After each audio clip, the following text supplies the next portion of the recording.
വെനസ്വേലയിലേക്ക് Russian സൈന്യം എത്തുമോ? വെനസ്വേലയിലേക്ക് Russian സൈന്യം എത്തും എന്നാണ് സൂചന. അമേരിക്ക വെനസ്വേലയ്ക്കെതിരെ വൻ പടപ്പുറപ്പാട് ആരംഭിച്ചു കഴിഞ്ഞു. ഒരു പതിറ്റാണ്ടിനിടയിൽ അമേരിക്ക നടത്തുന്ന വലിയ പടപ്പുറപ്പാടാണ് വെനസ്വേലയിൽ നടന്നിരിക്കുന്നത്. കരീബിയൻ തീരത്ത് അമേരിക്കയുടെ കൂറ്റൻ യുദ്ധക്കപ്പലായ USS ജെറാൾഡ് ആർ തമ്പടിച്ചിരിക്കുകയാണ്. മാത്രമല്ല 12ഓളം യുദ്ധക്കപ്പലുകൾ ട്രംപ് അയച്ചിരിക്കുകയാണ് വെനസ്വേലയെ തകർക്കാൻ. വെനസ്വേലയുടെ വ്യോമ അതിർത്തി അടയ്ക്കുകയും ചെയ്തു അമേരിക്ക. വെനസ്വേലയുടെ വ്യോമ അതിർത്തി അടച്ചതിന് നേരെ വെനസ്വേലിയൻ പ്രസിഡന്റ് നിക്കോളാസ് മദുറോ ശക്തമായ മുന്നറിയിപ്പുമായി രംഗത്തെത്തി.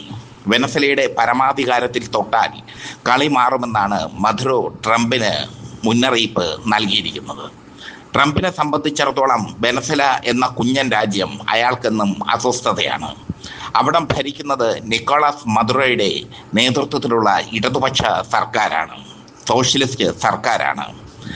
അതിനെ അട്ടിമറിക്കാൻ വേണ്ടി മച്ചാഡോയുടെ നേതൃത്വത്തിൽ വലതുപക്ഷ തീവ്രശക്തികളെ വിടാൻ ശ്രമിച്ചു ട്രംപ്. എന്നാൽ മച്ചാഡോയ്ക്ക് അതിന് കഴിഞ്ഞില്ല.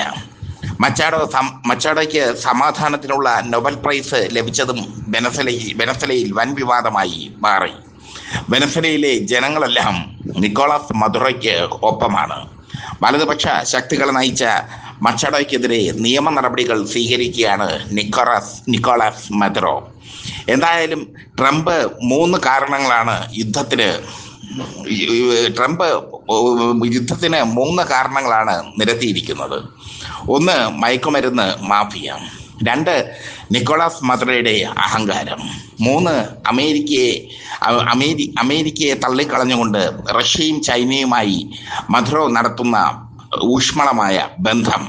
ഇതൊക്കെയാണ് ട്രംപ് ആരോപിച്ചിരിക്കുന്നത് വെനസ്വേലയ്ക്ക് നേരെ. എന്നാൽ വെനസ്വേലൻ സർക്കാർ ശക്തമായ നിലപാടിലാണ്. അവർ പുടിനോട് സഹായം അഭ്യർത്ഥിച്ചു കഴിഞ്ഞു. പുടിൻ വെനസ്വേലയ്ക്ക് എല്ലാ സഹായങ്ങളും വാഗ്ദാനവും ചെയ്തു കഴിഞ്ഞു. മാത്രമല്ല, ചൈനയുടെയും ഇറാന്റെയും ഉറ്റ സുഹൃത്താണ് വെനസ്വേല. അവരോട് ആയുധങ്ങൾ നൽകാൻ വെനസ്വേലൻ പ്രസിഡന്റ് നിക്കോളാസ് മദുറോ അഭ്യർത്ഥിച്ചത് അമേരിക്കയ്ക്ക് തിരിച്ചടിയായി മാറി. വെനസ്വേല എന്ന കരീബിയൻ തീരത്തുള്ള കുഞ്ഞൻ രാഷ്ട്രം അമേരിക്കയുടെ അയൽവക്കത്ത് കിടന്ന് പണ്ട് ക്യൂബ വെല്ലുവിളിച്ചതുപോലെ അമേരിക്കയെ വെല്ലുവിളിക്കുകയാണ്.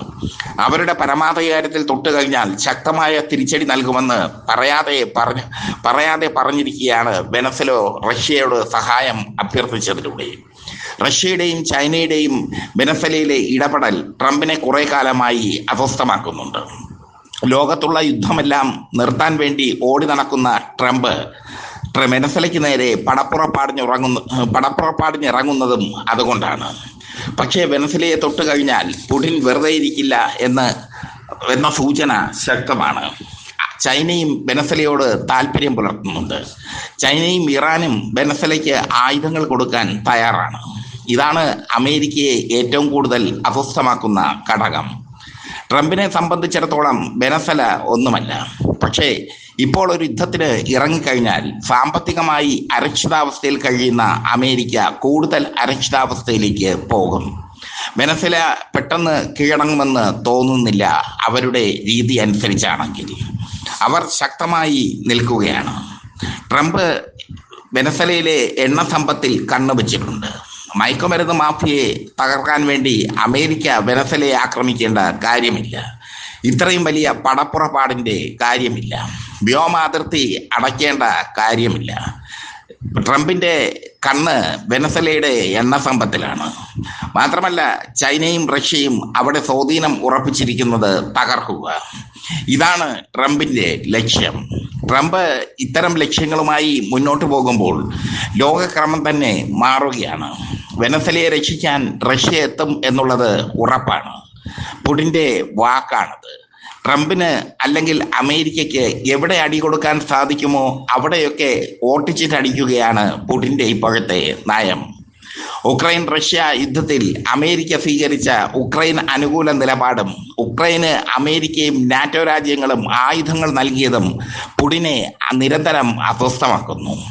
ഉക്രൈൻ കീഴടക്കാൻ വർഷങ്ങൾ നീണ്ട യുദ്ധത്തിന് ശേഷവും പൂർണ്ണമായി കീഴടക്കാൻ, കിഴക്കൻ ഉക്രൈനൊക്കെ കീഴടക്കി കഴിഞ്ഞു, പക്ഷെ പൂർണ്ണമായി കീഴടക്കാൻ വർഷങ്ങൾ നീണ്ട യുദ്ധത്തിന് ശേഷവും പുടിന് സാധിക്കാത്തത് അമേരിക്കയുടെ ഇടപെടലാണ്. അതുപോലെ വെനസ്വലയിൽ അമേരിക്കയെ കൊണ്ട് തളച്ചിടാനാണ് പുടിന്റെ പദ്ധതി. എന്തായാലും റഷ്യൻ സൈന്യം വെനസ്വലയിലേക്ക് എത്തുമെന്ന സ്ഥിതി വന്നാൽ ട്രംപിന്റെ മുട്ടിടിക്കും എന്നുള്ളത് ഉറപ്പ്. മാത്രമല്ല, ചൈന ഏത് രീതിയിൽ ഇടപെടും എന്ന് അറിയാൻ പറ്റില്ല. ചൈന സസൂക്ഷ്മം കാര്യങ്ങൾ വീക്ഷിക്കുകയാണ്. അമേരിക്ക ചൈനീസ് താല്പര്യങ്ങളെ പലപ്പോഴും ഖണ്ഡിക്കാറുണ്ട്. ചൈനയുമായൊരു ഊഷ്മള ബന്ധത്തിന് ട്രംപ് മുതിരുന്നതുമില്ല അടുത്ത കാലത്ത്. മറ്റൊന്ന്, ഇറാനും താല്പര്യമുണ്ട് വെനസ്വലയുടെ കാര്യത്തിൽ. ഇറാന് പകയുണ്ട് അമേരിക്കയോട്. ഇസ്രായേലിനെ കൊണ്ട് ഇറാനോട് യുദ്ധം ചെയ്യിച്ചതും അവസാനം സമാധാന കരാറിൽ ഒപ്പുവയ്പ്പിച്ചതും ഒക്കെ അമേരിക്കയാണ്. ഇസ്രായേലും ഇറാനും തമ്മിലുള്ള യുദ്ധം ഇറാനും അമേരിക്കയും തമ്മിലുള്ള യുദ്ധമായി മാറുന്നത് ലോകം കണ്ടു. ഇറാനും അമേരിക്കയും തമ്മിലുള്ള യുദ്ധത്തിനൊടുവിൽ അമേരിക്കയിലെ ഖത്തറിലുള്ള സൈനിക താവളം ഇറാൻ ആക്രമിക്കുന്നതും ട്രംപ് പരാജിതനായി സമാധാന കരാറിൽ ഒപ്പിടുന്നതും ലോകം കണ്ടു. അങ്ങനെ ഇറാൻ അമേരിക്കയെ തിരിച്ചടിക്കാൻ വേണ്ടി ഒരവസരം കാത്ത് നിൽക്കുകയാണ്. അതിനിടയിലാണ് വെനസ്വലയിൽ പോയി ട്രംപ് തലവെച്ച് കൊടുക്കുന്നത്. റഷ്യയും ചൈനയും ഇറാനും വെനസ്വലയെ സഹായിക്കുകയാണെങ്കിൽ ട്രംപിന് വെനസ്വലയെ കീഴടക്കാൻ ബുദ്ധിമുട്ടായി മാറും. റഷ്യൻ പട വെനസ്വലയിൽ ഇറങ്ങിക്കഴിഞ്ഞാൽ അത് ട്രംപിനെ സംബന്ധിച്ചിടത്തോളം തീക്കളിയായി മാറും. അമേരിക്കയും റഷ്യയും പണ്ട് ശീതയുദ്ധ കാലത്തേക്കാൾ കൊമ്പ് കോർക്കുകയാണ് ഇപ്പോൾ. പണ്ട് ശീതയുദ്ധ കാലത്ത് പരസ്പരം വാഗ്വാദങ്ങൾ നടത്തിയിരുന്നു അമേരിക്കയും റഷ്യയും. എന്നാൽ ഇപ്പോൾ വാഗ്വാദങ്ങളല്ല, പരസ്പരം ഏറ്റുമുട്ടാൻ തന്നെ തയ്യാറായി നിൽക്കുകയാണ് പുടിനും ട്രംപും. അമേരിക്കയുടെ നഗരങ്ങൾ, ബ്രിട്ടന്റെ നഗരങ്ങൾ റഷ്യയുടെ ആണവ പരിധിക്ക് ഉള്ളിലാണെന്ന് പുടിൻ വ്യക്തമാക്കിയത് അടുത്തിടെയാണ്. അത് ട്രംപിനെ ഒട്ടൊന്നുമല്ല പേടിപ്പെടുത്തുന്നത്. ബ്രിട്ടന്റെയും അമേരിക്കയുടെയും പ്രധാന നഗരങ്ങളെ തകർക്കാൻ തങ്ങളുടെ ആണവ മിസൈലുകൾക്ക് കഴിവുണ്ടെന്ന് പുടിൻ പറഞ്ഞതോടുകൂടി ട്രംപ് തീപിടിച്ചിരിക്കുകയാണ്. ഉക്രൈനും റഷ്യയുമായുള്ള യുദ്ധം അവസാനിപ്പിക്കാൻ ട്രംപ് ശ്രമിച്ചുവെങ്കിലും പുടിൻ വഴങ്ങിയിട്ടില്ല. ട്രംപിന്റെ അവിടുത്തെ സമാധാന ശ്രമങ്ങളെല്ലാം പാഴ്ശ്രമമായി മാറി. എന്തായാലും വെനസ്വലയെ ട്രംപ് ആക്രമിക്കാൻ ഒരുങ്ങുമ്പോൾ ട്രംപിന് മുന്നിൽ നിൽക്കുന്നത് പുടിനാണ്. നിക്കോളാസ് മദുറോയ്ക്ക് സകല സംരക്ഷണവും ഒരുക്കിക്കൊണ്ട് പുടിൻ നിൽക്കുന്നു. മറ്റൊരിടത്ത് ചൈന തയ്യാറെടുക്കുന്നു. മദുറോയ്ക്ക് പിന്തുണ നൽകാൻ ഇറാനും തയ്യാറെടുക്കുന്നു. ചുരുക്കത്തിൽ ലോകക്രമം തന്നെ മാറ്റിമറിക്കുന്ന ഒരു യുദ്ധത്തിലേക്ക്, ഒരു ലോകമഹായുദ്ധത്തിലേക്ക് ട്രംപ് ലോകത്തെ കൊണ്ടുപോവുകയാണ്. സമാധാനത്തിലുള്ള നോബൽ പ്രൈസിന് വേണ്ടി അലഞ്ഞു നടന്ന ട്രംപ് വെനസ്വലയെ ആക്രമിക്കുന്നത് എന്തിനാണെന്ന് ലോകത്തിനറിയാം. അവിടുത്തെ എണ്ണ സമ്പത്ത്, പിന്നെ അവിടുത്തെ ഇടതു സർക്കാരിനെ അട്ടിമറിക്കുക, അതാണ് ട്രംപിന്റെ ലക്ഷ്യം.